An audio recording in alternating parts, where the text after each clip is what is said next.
Assalamu alaikum wa rahmatullahi ta'ala wa barakatuh. Bonjour chers élèves, j'espère que vous allez bien. Nous continuons le chapitre 2, les étapes de la formation des roches sédimentaires. Nous allons commencer par la sédimentation dans différents milieux.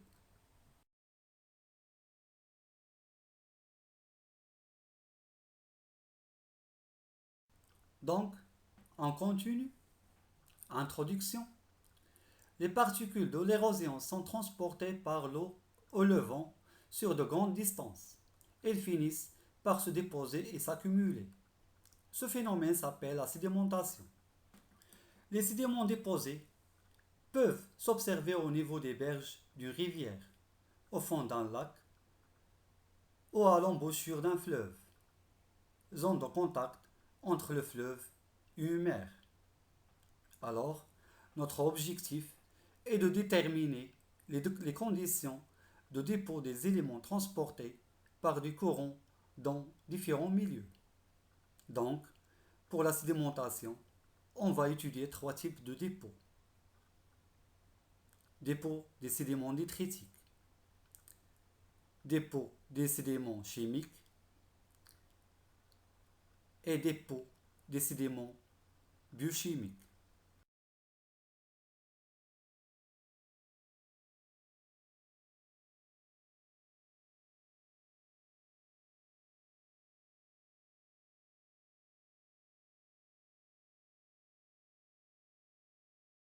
On va commencer par le dépôt des sédiments détritiques, c'est-à-dire des particules solides comme des graviers, des galets, etc. On trouve ce type de dépôt en milieu fluviatile. Donc, passons-nous au document 1, la répartition des sédiments de l'amont vers l'aval. Le classement des sédiments se fait de l'amont, c'est-à-dire la source, vers l'aval, c'est-à-dire l'embouchure, des plus lourds aux plus légers. Alors, on a le dépôt des blocs, des galets, puis du sable et enfin de l'argile. Donc on a une sédimentation horizontale. Dont les facteurs responsables sont la vitesse du courant d'eau, la pente et la taille des sédiments. Pour le document numéro 2, dépôt de sédiments à l'embouchure d'une rivière, s'appelle aussi delta.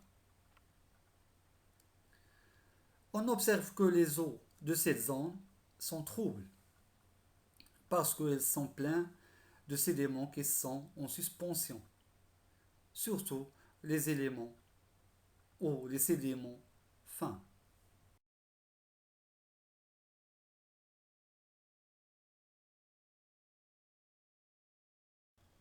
Passons-nous au document 3. Manipulation montrant le dépôt des sédiments détritiques. Le classement des sédiments se fait par la sédimentation des plus lourds en bas, après celle des plus légers en haut. Donc, on a une sédimentation verticale, c'est-à-dire granoclassement vertical, dont le facteur principal est la taille des sédiments. Nous concluons donc, le long d'un web, la vitesse du courant d'eau diminue de l'amont vers l'aval. Les éléments détritiques se déposent selon un ordre bien précis. Suite à la diminution de la vitesse du courant, les éléments les plus gros se déposent vers l'amont et vers l'aval, on trouve des éléments de plus en plus petits, ce qui aboutit à un granoclassement horizontal.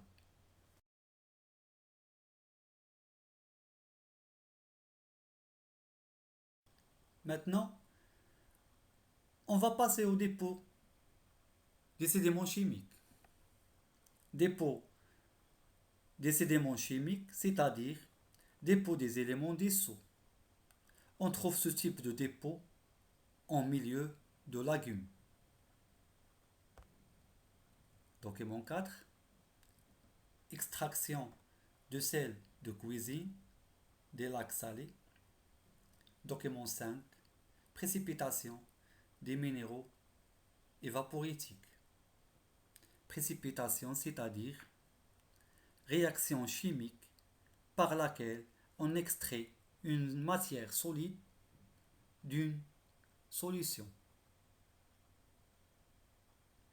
C'est quoi une roche évaporitique? Une roche évaporitique, c'est une roche chimique, se forme généralement dans les lagunes par précipitation des éléments dissous, comme le gypse. Lagune, c'est un bassin sédimentaire à côté de la mer, mais elle est séparée de la mer par un obstacle. Donc, l'eau de lagune est plus stable que la mer et il y a moins de vagues. Quand l'eau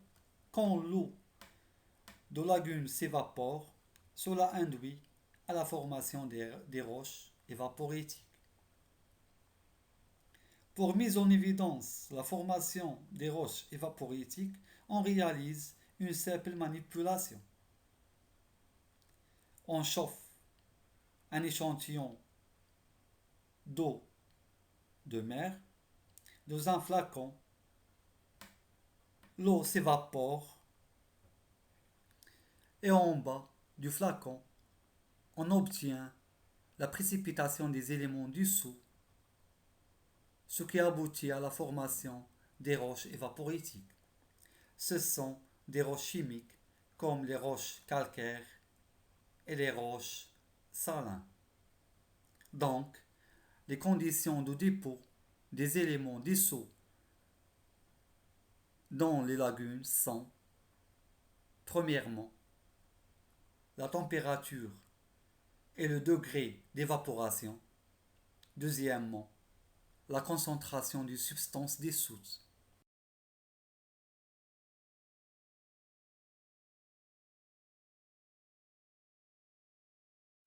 Nous concluons donc, l'eau de mer contient du calcium, du sodium, du potassium, du chlore et d'autres éléments chimiques.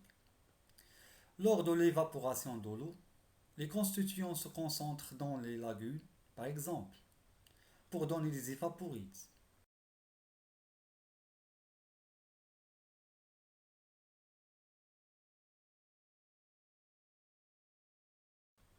Maintenant, on va passer au dépôt d'origine biochimique, c'est-à-dire dépôt des accumulations des restes des êtres vivants.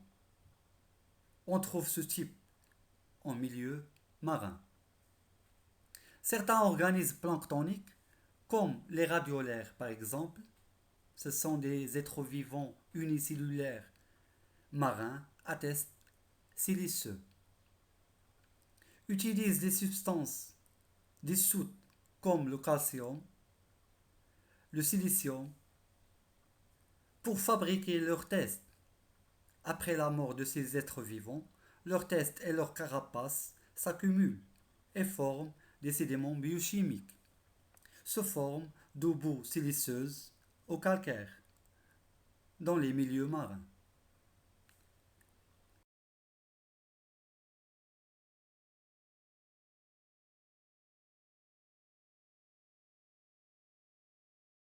Conclusion. Le dépôt des sédiments biochimiques est lié à l'activité du plancton et d'autres organismes marins. Ces organismes accumulent certains éléments chimiques dans leur squelette qui se déposent au fond du bassin après la mort de l'organisme. Merci de votre attention.